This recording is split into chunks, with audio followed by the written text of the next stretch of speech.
أخرجنا من ظلمات الوهم وأكرمنا بنور الفهم وافتح علينا بمعرفة العلم وسهل أخلاقنا بالحلم واجعلنا ممن يستمعون القول فيتبعون أحسنه.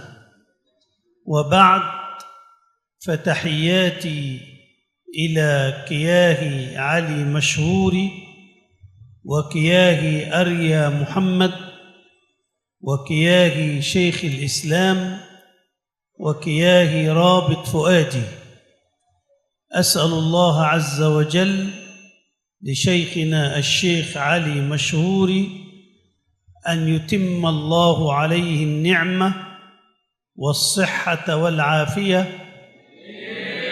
وأن يبارك الله في صحته وفي ماله وفي ذريته وفي معهده وفي تلامذته ومريديه.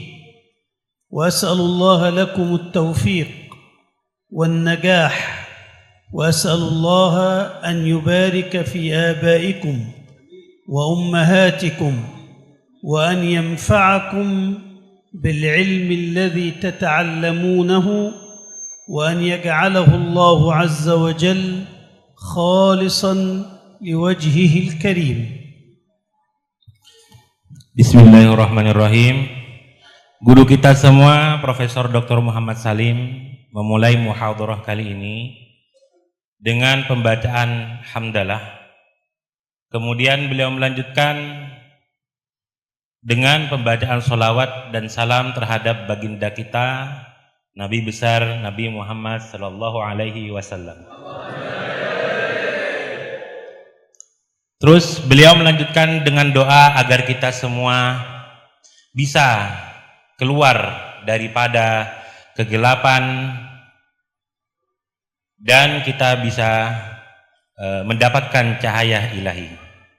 Kemudian beliau juga tidak lupa pula mendoakan kiai kita semua, Kiai Ali Mashhuri, semoga Allah Subhanahu wa taala memberikan kepada beliau barokah serta kesehatan, dan Allah Subhanahu wa taala memberikan barokah di dalam baik itu hartanya dan keturunannya, dan tentunya untuk pondok kita tercinta ini, Pondok Pesantren Bumi Sholawat.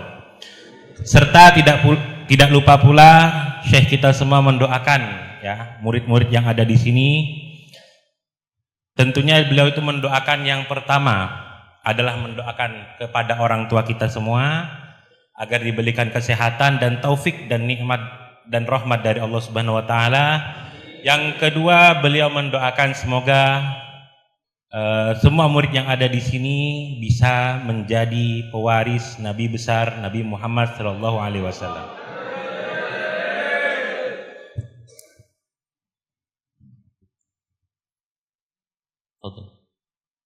الكتاب الذي نشرع في دراسته معكم في هذه الدورة الموجزة كتاب يتكون من شقين. الكتاب من أوله إلى آخره حديث عن التصوف.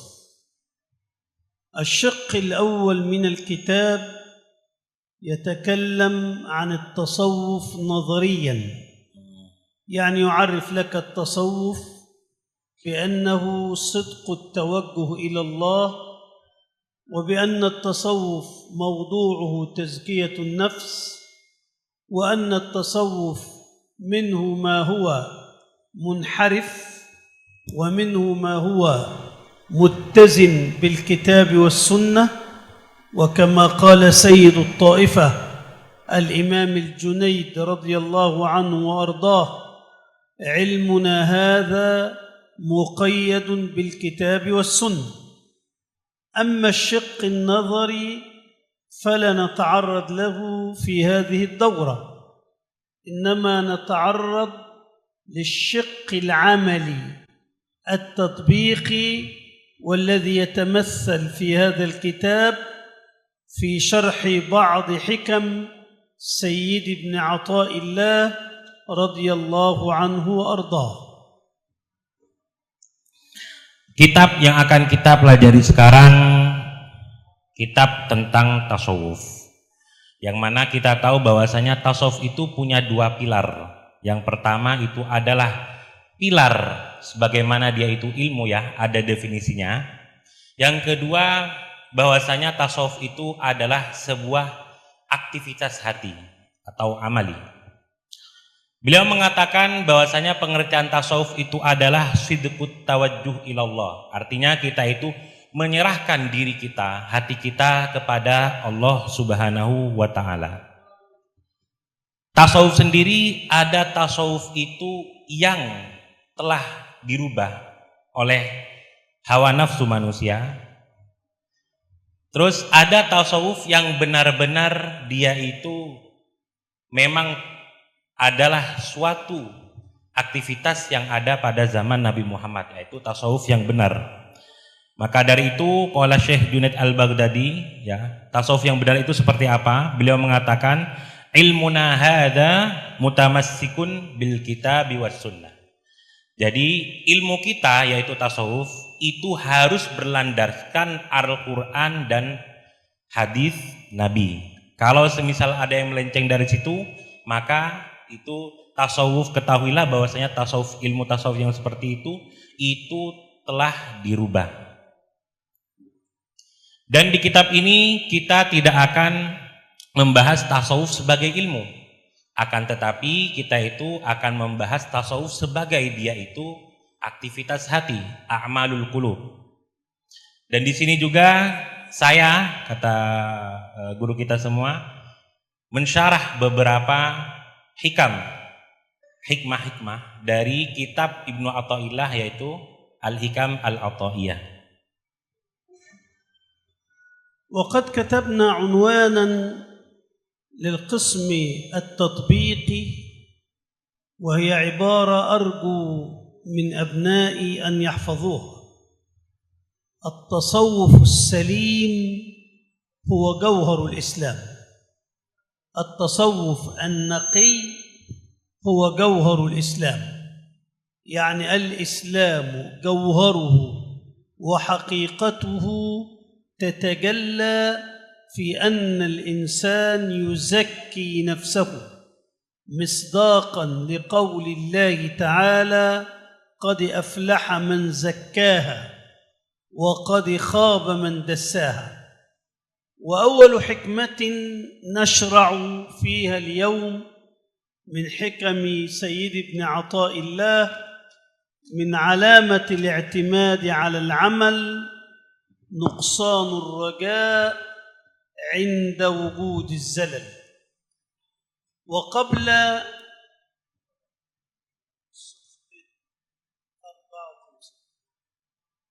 وقبل أن نشرع في بيان هذه الحكمة ينبغي أن تعرفوا أموراً أربعة. الأمر الأول أن الذي شرع العمل بجوهره وهيئته هو الله عز وجل. يعني مثلاً ربي شرع الصوم للإنسان القادر المكلف، شرع الصوم بجوهره أن يمتنع الإنسان المكلف عن الطعام والشراب والنساء من طلوع الفجر الصادق إلى غروب الشمس.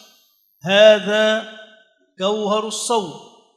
والهيئة أن يكف الإنسان عن تناول هذه الأطعمة والأشربة وعن كل ما حرم الله عز وجل. كذلك الصلاة بهيئتها وجوهرها الذي شرعها هو الله. مناسك الحج، كل الأعمال الله عز وجل هو الذي شرعها لنا بحقيقتها، بجوهرها، بهيئتها، وليس لمخلوق أن يشرع للإنسان تكليفا إنما الذي يكلف العبد هو الله عز وجل. ولعلكم درستم أوليات أصول الفقه بأن الحكم الشرعي خطاب الله المتعلق بأفعال المكلفين على سبيل الاقتضاء أو التخيير أو الوضع.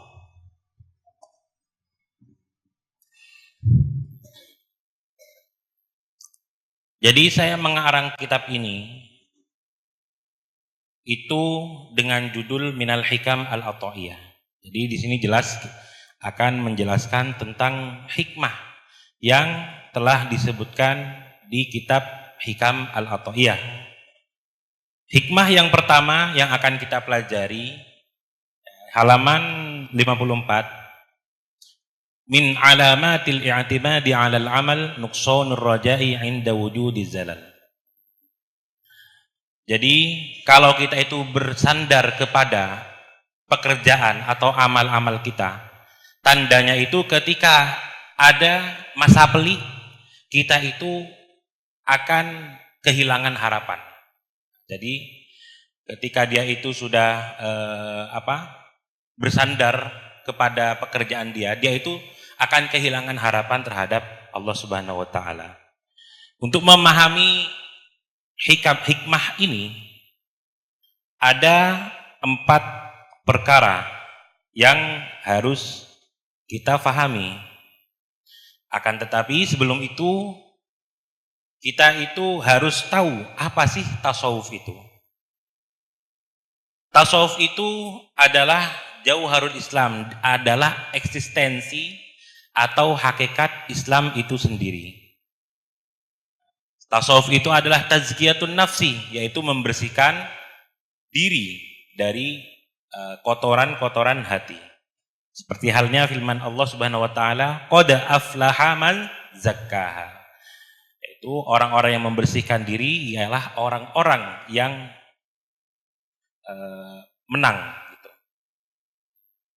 4 perkara yang disebutkan oleh Syekh. Yang pertama itu adalah al-a'mal minallah. Jadi pekerjaan itu semuanya dari Allah Subhanahu wa taala. Allah Subhanahu wa taala yang menentukan hukum untuk manusia. Contohnya hukum puasa. Maka ketika puasa Allah Subhanahu wa taala menentukan jauharnya. Menentukan jauhar artinya menentukan puasa itu seperti apa. Terus Allah Subhanahu wa taala juga menentukan bagaimana caranya itu puasa. Ya, maka ketika puasa kita itu harus menahan diri, baik itu dari makan, baik itu dari pekerjaan-pekerjaan yang sudah dilarang oleh Allah Subhanahu wa taala dari pagi hari sampai petang. Begitu juga sholat, begitu juga haji. Dari sini kita tahu bahwasanya manusia itu tidak mungkin mensyariatkan atau memberikan syariat, memberikan hukum kepada orang lain.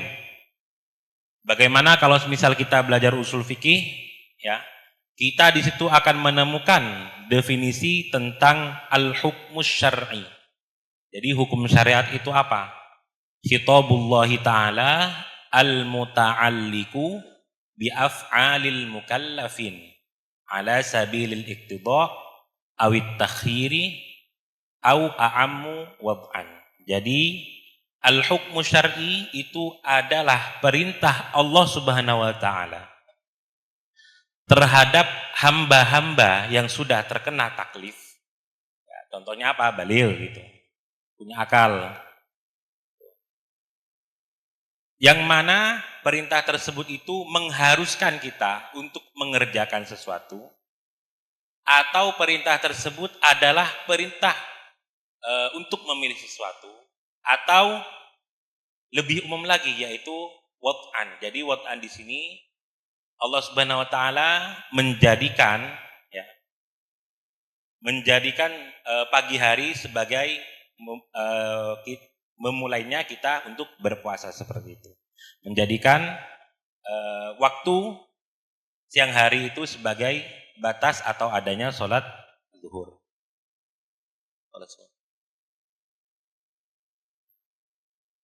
إذن النقطة الأولى أن الذي شرع العبادة بجوهرها وهيئتها هو الله عز وجل. النقطة الثانية أن الذي وفقك للعبادة هو الله. الله عز وجل شرع، والله عز وجل يوفق، يعني يخلق في العبد الطاعة. والنقطة الثالثة أن الذي أقدر العباد على فعل الطاعة هو الله. يعني أنت عندما تقوم وتسمع النداء للصلاة وتتوضأ وتمشي على قدميك وتأتي إلى المسجد، الذي أقدرك على هذا هو الله.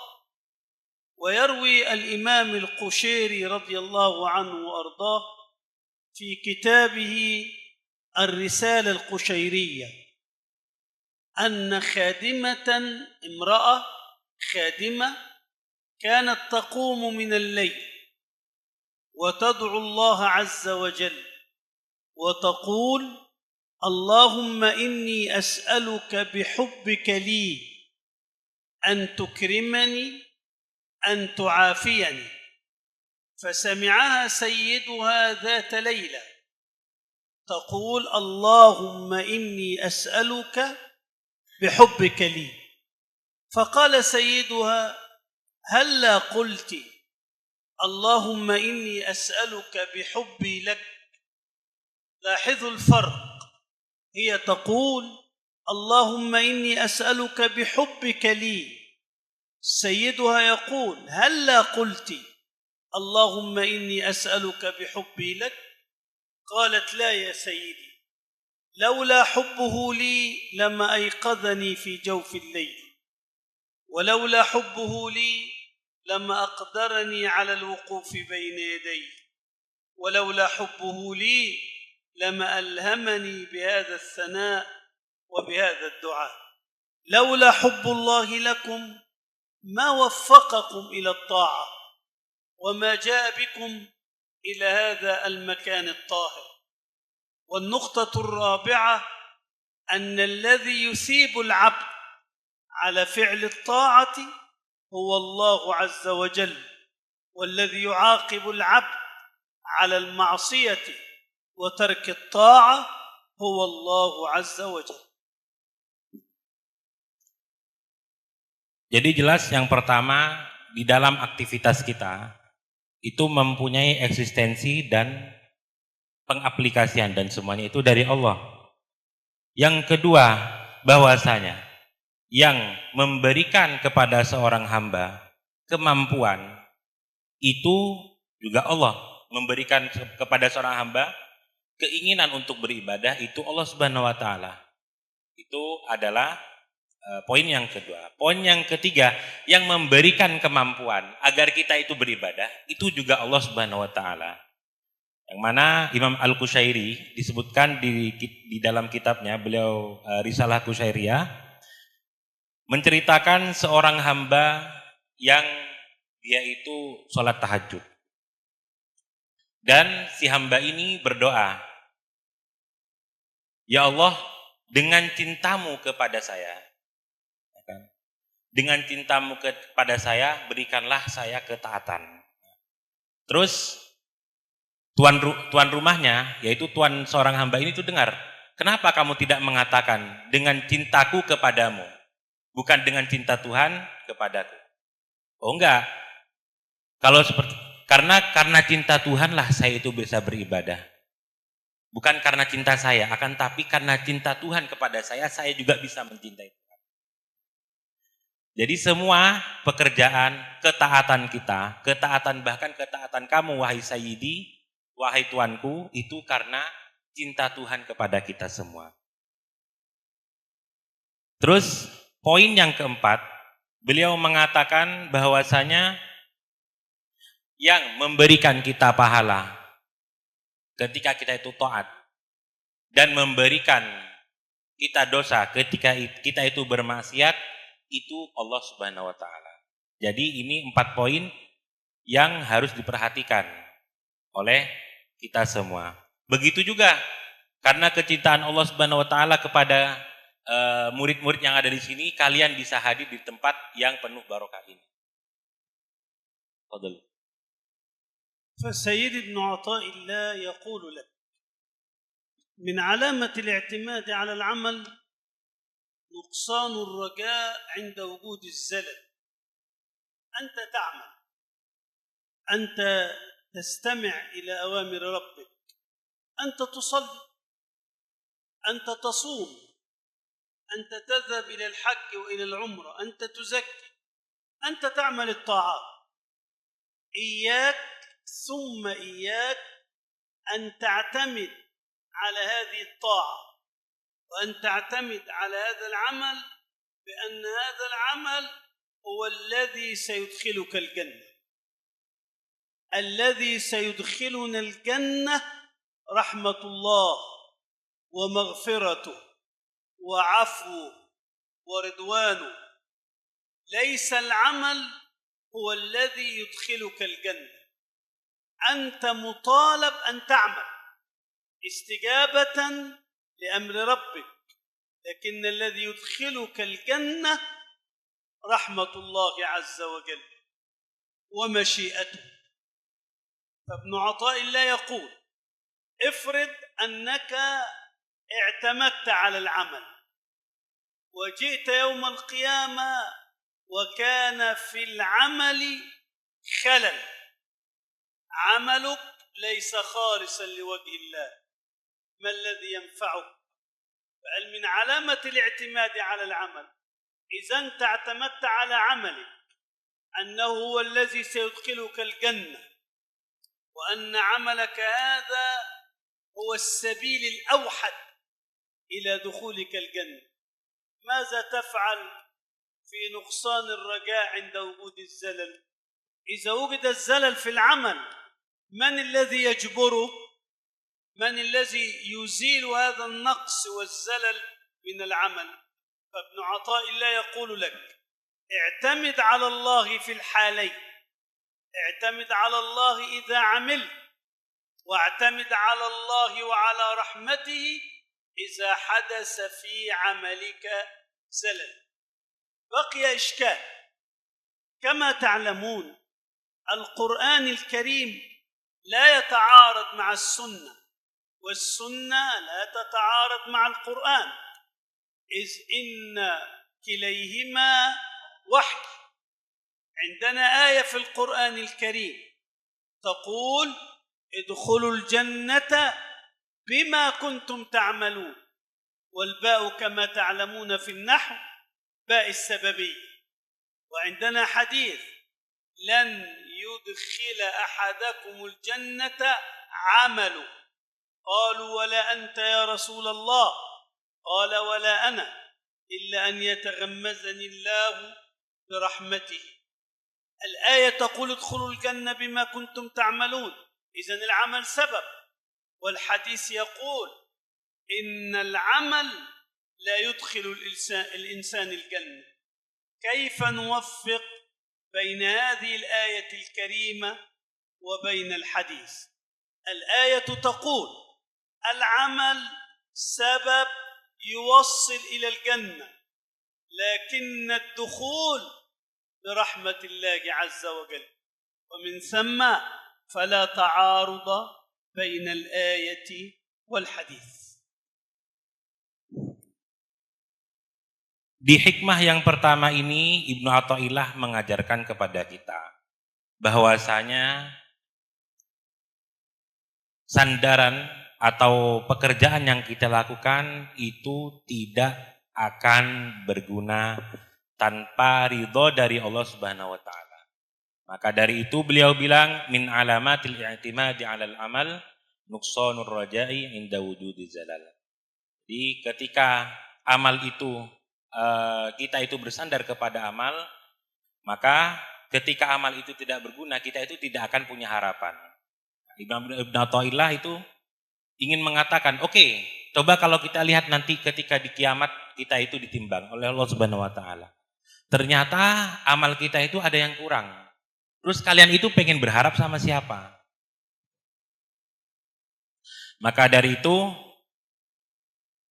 kita itu harus bersandar kepada Allah Subhanahu wa taala. Karena tanpa Allah Subhanahu wa taala kita itu bahkan tidak bisa mengerjakan atau tidak bisa taat kepada perintah-perintahnya. Kita itu cuma diperintahkan untuk mengerjakan. Bukan berarti pekerjaan kita inilah yang nanti akan memasukkan kita kepada surga. Jadi kita itu harus bersandar kepada Allah itu di dua hal. Yang pertama, bersandar kepada Tuhan, kepada Allah Subhanahu wa taala di semua pekerjaan kita. Yang kedua, bersandar kepada Allah Subhanahu wa taala ketika kita menemukan kekurangan di dalam pekerjaan kita. Kita tahu bahwasanya Al-Qur'an dan As-Sunnah atau dan hadis itu adalah wahyu. Al-Qur'an mengatakan bahwa udkhulul jannata bima kuntum ta'malun. Masuklah kalian ke surga dengan apa yang kalian lakukan. Akan tetapi hadis berkata, la yadkhula ahadakumul jannah bi'amalihi. Qala hatta anta ya Rasulullah, na'am hatta ana. Hadis mengatakan bahwasanya hamba itu tidak akan masuk ke dalam surga dengan apa yang dia kerjakan. Terus ada yang mengatakan kepada Rasulullah, hatta engkau wahai Rasulullah, iya, meskipun saya gitu. Nah, yang menjadi pertanyaan, bagaimana kita untuk mengkolaborasikan dua hal yang secara zahirnya itu bertentangan. Kita bisa mengkorelasikan bahwasanya amal itu adalah sebab saja. Jadi sebab. Akan tetapi sebab yang paling utama untuk memasukkan kita ke dalam surga itu adalah rahmat dan ridha Allah Subhanahu wa taala. بهذا نكون قد انتهينا سريعا من شرح إجمالي للحكمة الأولى. الحكمة الثانية يقول سيدي ابن عطاء الله: إرادتك التجريد مع إقامة الله إياك في الأسباب من الشهوة الخفية، وإرادتك الأسباب مع إقامة الله إياك في التجريد انحطاط عن الهمة العليا. الناس في هذه الحياة فريقان: فريق واحد من الناس أقامه الله في عالم الأسباب. الله عز وجل أقامكم أيها الطلاب في عالم الأسباب، أن تأتوا إلى المعهد تستمعون إلى الدروس من مشايخكم الأجلاء، تذاكرون بالليل، تواصلون حفظ العلم لكي تكون في نهاية المطاف لكي تكون عالما أو مهندسا أو طبيبا أو متشرعا أيا كان. لكي تصل إلى هذه المرتبة لابد أن تأخذ بعالم الأسباب، يعني لابد أن تأتي إلى المدرسة، إلى المعهد، إلى الجامعة، وأن تتلقى دروس العلم، وأن تذاكر بالليل والنهار، وأن تحفظ، وأن تمتحن، وأن تتخرج، وأن تحصل على وظيفة. إذن أنت ممن أقامه الله في عالم الأسباب. هناك إنسان يخرج من بيته من الصباح الباكر يسعى على رزقه ورزق أولاده ويعمل، ويأتي في آخر النهار أو في آخر الشهر يأتي بالأشياء التي يتطلبها أولاده. هذا رجل أقامه الله في عالم الأسباب. هناك إنسان آخر أخرجه ربي من عالم الأسباب، جعله متوجها إلى العبادة والذكر والتنسك والدعاء إلى الله، وكفل الله له المعيشة. فلان يعطيه يأتيه رزقه من هنا أو هناك، هو لا يبحث عن أمور الحياة. إذن هناك شخص أقامه الله في عالم الأسباب، وهناك آخر جرده الله من عالم الأسباب. أهل الله يقولون قاعدة: مقامك حيث أقامك. حيث أقامك الله في عالم الأسباب أنت تقيم في عالم الأسباب، وحيث أقامك الله في عالم التجريد أنت تقيم في عالم التجريد. فإذا ربي جعلك عابدا ذاكرا متخصصا في المسجد تدرس للناس العلم ويأتيك الرزق من هنا وهنا، أنت لست مطالبا أن تسعى وأن تضرب في بطون الأرض باحثا عن الرزق، لأن ربي أقامك في عالم التجريد، والآخر أقامه الله في عالم الأسباب. فابن عطاء الله يقول: إرادتك التجريد مع إقامة الله إياك في الأسباب. الله أقامك في عالم الأسباب وأنت تريد أن تخرج من عالم الأسباب إلى عالم التجريد.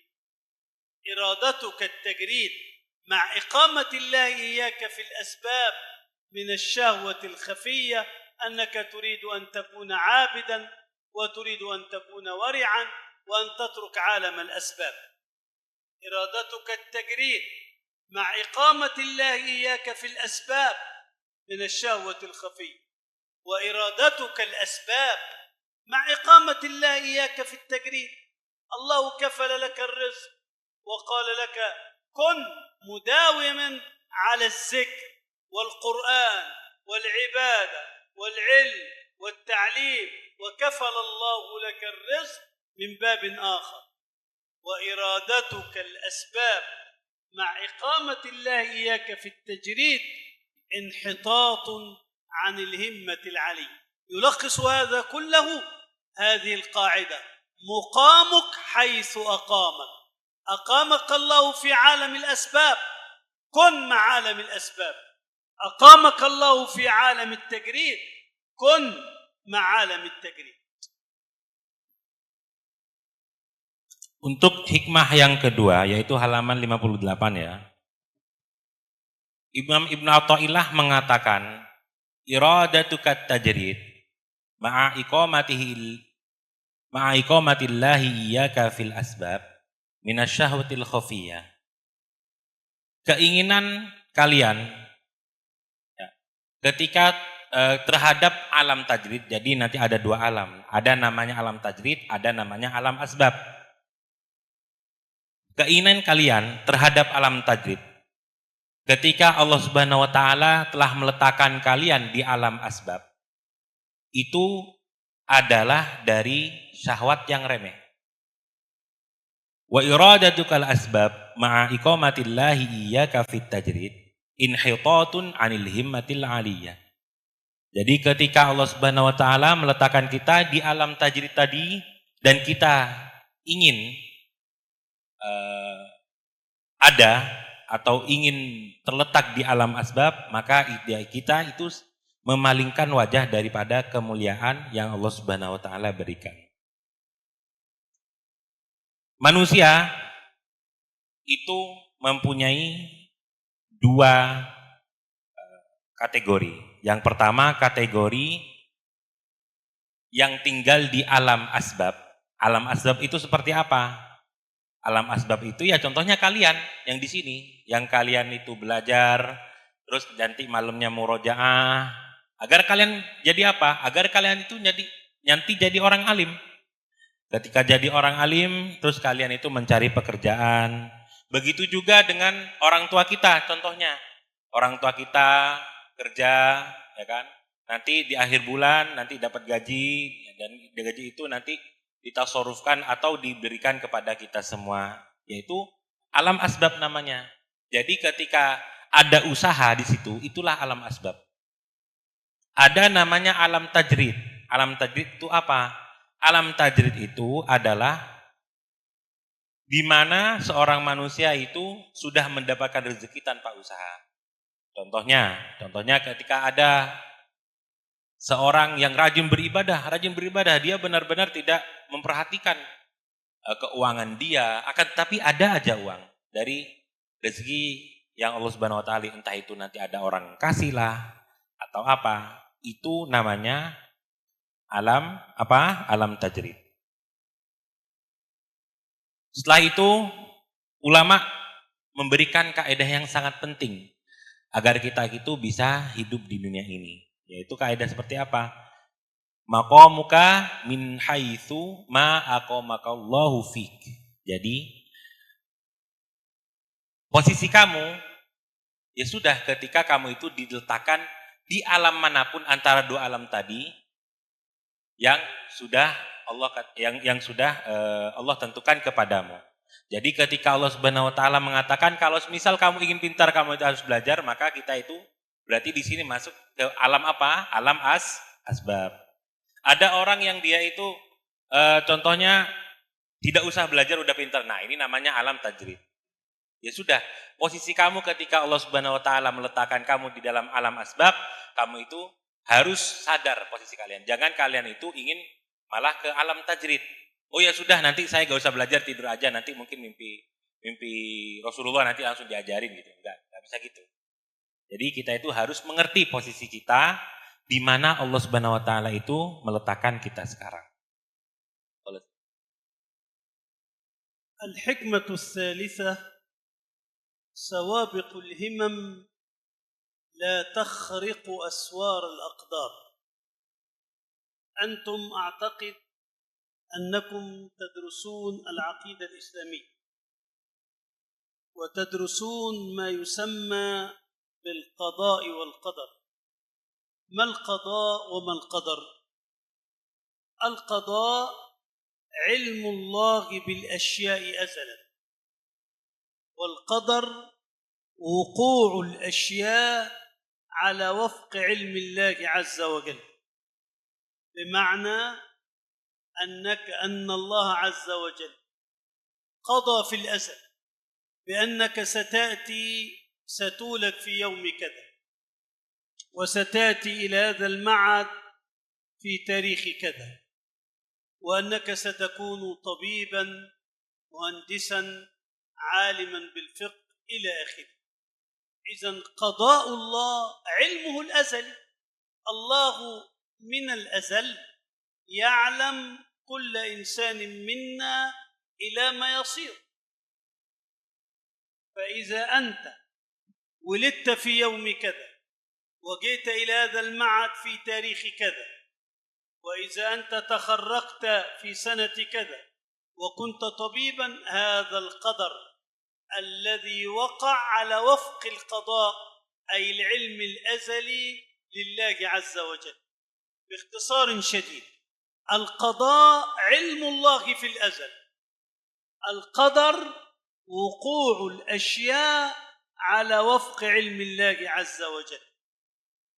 أنت في هذه الحياة تسعى وتأخذ بالأسباب وتضرب في بطون الأرض. أنت تريد أن تكون غنيا، تريد أن تكون ملياردير، مليونير، وتعمل وتتاجر وتجتهد وتجد، لكن قضاء الله قضى في الأزل أنك لن تكون غنيا بهذه الصفة.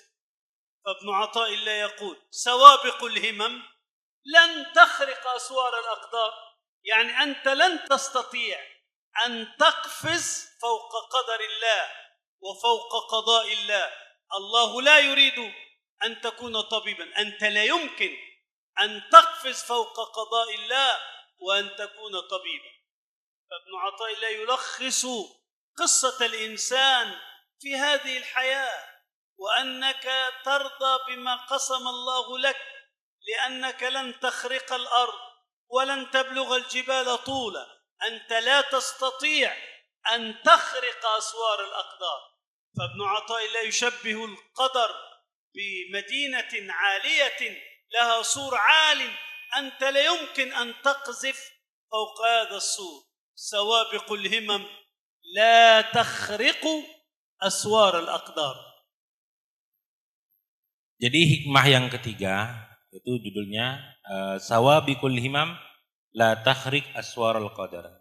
Jadi keinginan atau cita-cita yang telah kita dambakan tidak mungkin menembus takdir daripada yang Allah tentukan. Ada dua mustalah yang perlu dipahami, yaitu al-qadha dan al-qadar. Al-qadha itu adalah ilmu Allah Subhanahu wa taala terhadap apa yang akan terjadi. Sedangkan al-qadar itu adalah terjadinya suatu hal yang mana terjadinya hal tersebut itu sesuai dengan ilmu Allah yang tadi. Contohnya apa? Contohnya adalah ketika kalian mempunyai cita-cita ya, ingin jadi miliuner, triliuner. Ya mungkin trading dapat 1 triliun gitu kan. Akan tetapi Allah Subhanahu wa taala itu tidak menghendaki kalian menjadi triliuner. Jadi ya tetap kalian tidak akan jadi triliuner seperti itu. Jadi semua ya di hikmah ini Ibnu Athaillah itu mengajarkan kepada kita agar kita selalu nerimo. Jadi harus menerima dengan takdir Allah Subhanahu wa taala. Karena kenapa? Kalian itu tidak mungkin bisa membakar bumi ataupun menarik gunung atau memanjangkan sebuah gunung. Maka dari itu kita itu harus terima dengan takdir yang Allah Subhanahu wa taala tentukan kepada kita, karena Allah itu lebih tahu apa yang terbaik buat kita. الحكمة الرابعة أرح نفسك من التدبير فما قام به غيرك عنك لا تقم به أنت لنفسك. أنت في هذه الحياة مطالب بأمرين. مطالب أن تأخذ بعالم الأسباب إذا كان الله قد أقامك في عالم الأسباب. أنت طالب تريد أن تنجح في نهاية العام، تأخذ بعالم الأسباب، تحافظ على وقتك، تحافظ على تلقي العلم، تحافظ على المذاكرة، وتحافظ على الفهم، وتأخذ الأمر بجد واجتهاد لكي تكون في نهاية العام من الناجحين. هذا أمر أن تأخذ بالأسباب. الفلاح الذي يزرع الأرض يشق الأرض ويلقي البذر في الأرض ويسقي الزرع بالماء ويترك الأمر الثاني، يترك النتائج على الله. أنت تأخذ بالأسباب، تذاكر وتجتهد وتجد، لكن تترك أمر النجاح والتوفيق لله عز وجل. المريض الذي يصاب بمرض الشرع الحنيف يقول له اذهب إلى الطبيب وتعالج وتناول الدواء، لكن اترك الشفاء على الله عز وجل. ابن عطاء الله يقول لك خذ بعالم الأسباب، لكن أرح نفسك واترك النتائج على الله عز وجل، لأنه لا فاعلية للأسباب، إنما الفاعل لكل شيء في هذا الكون هو الله عز وجل. فيقول أرح نفسك من التدبير. أنت لا تدبر لك الرزق، أنت خذ بالأسباب، اخرج إلى العمل، إلى سوق العمل واعمل، لكن يأتي الرزق أو لا يأتي هذا بيد الله. أرح نفسك من التدبير فما قام به غيرك عنك، الله تكفل برزقك فلا تقم به أنت لنفسك. وهنا يقول الإمام جعفر الصادق رضي الله عنه وأرضاه: إن الله طلب منا أشياء وأراد بنا أشياء فما طلبه منا نقوم به وما أراده بنا نكله إلى الله عز وجل. الله طلب منا أن نعبده والله عز وجل أراد بنا أشياء، أراد بنا صحة، أراد بنا مرضا، أراد بنا فقرا، أراد بنا غنى، نكل هذا إلى الله. إن الله طلب منا أشياء وأراد بنا أشياء، فلا نترك ما طلبه منا لما أراده بنا، إنما نعمل ما طلب ونكل ما أراد إليه سبحانه وتعالى. Jadi hikmah yang keempat itu mengatakan arih nafsaka minat tadbir. Jangan kau sibuk mengatur hal-hal atau urusan-urusan dunia. Fama qama bihi ghairuka anka la takum bihi li nafsika. Karena apa yang sudah ditentukan oleh selainmu untukmu, yaitu oleh Allah Subhanahu wa taala, jangan engkau sibuk mengurusnya sendiri. Jangan kau sibuk menguruskan apa yang sudah Allah Subhanahu wa taala tentukan. Kita tahu bahwasanya kita itu ada di alam asbab. Kita itu kalau ingin pintar ya kita harus belajar. Kalau pengen dapat uang ya harus kerja. Kalau ingin sembuh, kalau misal ada orang sakit ingin sembuh ya kita harus ke dokter. Memang seperti itu. Itu tapi alam asbab saja. Akan tetapi yang memberikan rezeki itu siapa? Yang memberikan ilmu kepada kita itu siapa? Yang memberikan kesehatan itu siapa? Yaitu Allah Subhanahu wa taala. Jadi khudh alamul asbab lakinnal qadir huwa Allah Subhanahu wa taala. Jadi kita itu ambil alam asbabnya, sebab-musababnya, akan tetapi yang menentukan tetap Allah Subhanahu wa taala. Maka dari itu ada ulama yaitu Syekh Ja'far Al-Shadiq itu mengatakan annallaha talaba minna asya fanaf'alu wa in arada minna asya fanakil ilallah. Jadi ketika Allah Subhanahu wa taala itu meminta atau mensyariatkan kepada kita sesuatu, maka kita kerjakan. Akan tetapi ketika Allah Subhanahu wa taala menginginkan sesuatu, ya sudah kita tawakal kepada Allah Subhanahu wa taala. Seperti halnya tadi ketika ada seseorang ingin mendapatkan rezeki hari ini, tapi ternyata Allah Subhanahu wa taala menginginkan dia itu tidak mendapatkan rezeki, maka ya sudah, yaitu harus bertawakal kepada Allah Subhanahu wa taala. Karena kenapa? Karena yang sekali lagi yang memberikan rezeki, yang memberikan kesehatan, semuanya Allah Subhanahu wa taala. Maka dari itu Imam Ibnu Athaillah itu mengatakan bahwasanya kalian itu tidak usah mengurusin hal-hal yang sudah diurusin oleh Allah Subhanahu wa taala terhadap kalian.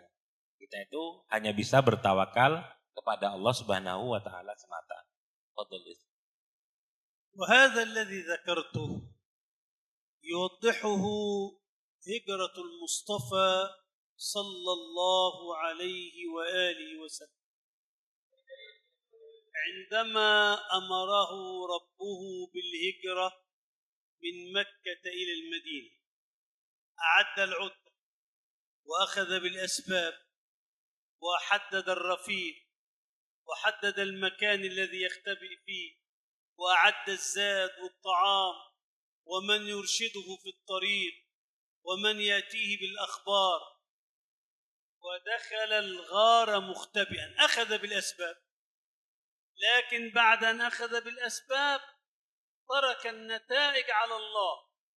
وعندما قال له سيدنا أبو بكر إن أعين المشركين وقعت علينا وإنه ليرانا، قال يا أبا بكر ما ظنك باثنين الله ثالثهما. هنا ترك النتائج على الله، مع أنه في الهجرة أعد كل الأسباب التي يأخذ بها للنجاة من المشركين. بعد أن أخذ بالأسباب ترك النتائج على الله عز وجل. Dan hikmah nomor 4 ini mengingatkan kita terhadap hijrahnya Nabi besar, baginda kita Nabi besar Muhammad SAW.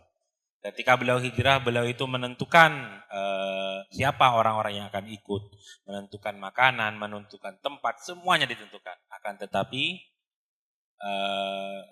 beliau bertawakal. Setelah itu beliau itu bertawakal kepada Allah. Bahkan Abu Bakar pada saat itu ketika beliau mengatakan, ya Rasulullah, nanti gimana kalau kita ketemu sama orang-orang musyrik, Beliau mengatakan kepada Sayyidina Abu Bakar bahwasanya ya sudah kita persiapkan, tapi semua takdir itu terserah Allah Subhanahu wa taala. Yang penting kita itu sudah melakukan alam asbab tadi. الحكمة الخامسة اجتهادك فيما ضمن لك وتقصيرك فيما طلب منك دليل على انطماس البصيرة منك. اجتهادك فيما ضمن.